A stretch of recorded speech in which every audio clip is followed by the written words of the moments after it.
Hello, welcome to another trade recap. So directly start करते हैं। First of all, ये trade ली गई थी फ्राइडे फरवरी 20 को।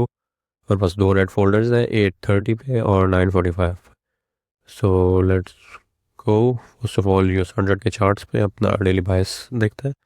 सो डेली बायस जो हमारा था, हम ओवरऑल बेरिश थे। ये आप ऑर्डर फ्लो देख सकते हैं, हमारे पास एक बेरिश गैप है जिसको अभी तक रिस्पेक्ट मिल रही थी।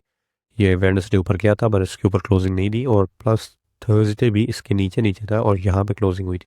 अब आप फ्राइडे को देख तो आप देख के बता सकते हैं कि ऊपर, पर अब उस वक्त तक जब ये ट्रेड ली थी उस वक्त तक ये कैंडल नहीं बनी थी।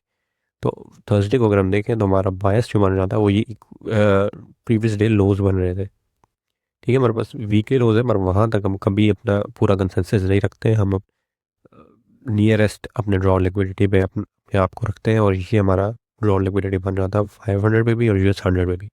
तो हम स्लाइटली बेरिश थे, मतलब ओवरऑल हमारा जो बायस था वो बेरिश था, क्योंकि हम अभी तक बेरिश ऑर्डर फ्लो को रिस्पेक्ट दे रहे थे।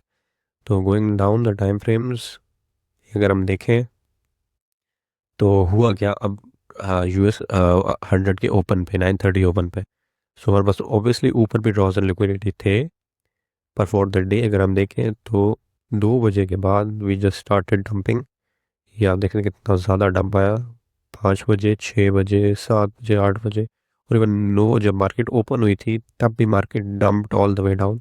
अब हुआ क्या कि ये प्रीवियस डे लो है, दिस ब्लैक लाइन, और ये है उससे प्रीवियस डे लो, जो मैं अगर आपको दिखाऊं, ये वाला, ये पीछे वाला। तो जैसे ही मार्केट ओपन हुई, मार्केट ने इन दोनों लिक्विडिटीज़ को स्वीप किया और टैप किया इस 1 आवर और 4 आवर का गैप है जो नीचे पड़ा हुआ है। पर अगर आप US 500 पे जाएं और सेम चीज़ को देखें तो यहाँ पर 500 ने अपने इस प्रीवियस डे लोज को ब्रेक नहीं किया, लिक्विडिटी इनकी स्वीप नहीं की, बल्कि यहाँ पे इक्वल लोज बना दिए। तो यहाँ पर एक एसएमटी क्रिएट हुई। अब एसएमटी क्रिएट होने के बाद अगर हम लोअर टाइम फ्रेज में जाएं तो हमें मिली displacement towards the opposite side. और हमारे पास क्योंकि एक ड्रॉ लिक्विडिटी ऊपर पड़ा हुआ है, क्या क्योंकि सुबह से मार्केट डंप कर रही है, तो हम चाह रहे हैं कि मार्केट एटलीस्ट यहाँ जो ऊपर 15 मिनट्स के, 1 आवर के और 30 मिनट के जो अनमिटिगेटेड गैप बढ़ा हुआ है, एटलीस्ट यहाँ तक रीबैलेंस करे। और ऊपर हमारे पास कोई अनमिटिगेटेड गैप नहीं है जो इस फ्लो को रोके। ये जो 15 मिनट का गैप है ये ऑलरेडी टैप हो चुका था। अगर मैं अब आपको 15 मिनट में दिखाऊँ तो ये ऑलरेडी टैप्ड है। तो 5 मिनट में अब मैं ट्रेड लेनी कहाँ थी, इस चेंज ऑफ 5 मिनट के चेंज ऑफ स्टेट पे। यहाँ पे ना सिर्फ 5 मिनट का चेंज ऑफ स्टेट होना था, बल्कि यहाँ पे ये 5 मिनट का गैप भी बढ़ा है जो कि इन्वर्स हो जाता।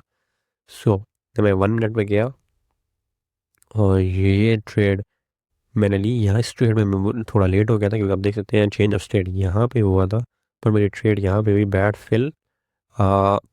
अनदर मिस्टेक ये मैं दोबारा कर चुका हूँ कि मैं 1 मिनट पे जल्दी से स्विच नहीं करता, और उसकी वजह से मुझे कभी कभी इस तरह के ट्रेड्स में मुझे फिल थोड़ा बुरा मिलता है। बट ऑल्दो हमारा बायस ठीक था, हमारा जो मार्केट की डायरेक्शन थी वो ठीक थी, और ऐसा ही हुआ। मार्केट ना सिर्फ इस अपने गैप में जाकर टैप किया बल्कि इससे ऊपर भी गई।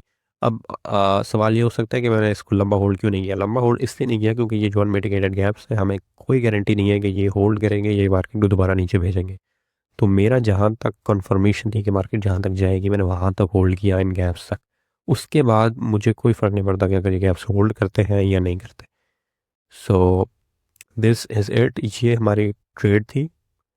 टेक्निकल इश्यूज में ये है कि हम फिल को थोड़ा बेहतर कर सकते थे, although psychological no issues involve. Perfect time पर ली गई और मेरे सिस्टम के अकॉर्डिंग ये ट्रेड थी, जैसे कि मैं ऑलरेडी एक्सप्लेन कर चुका हूँ। So that's it, stay tuned for further recaps.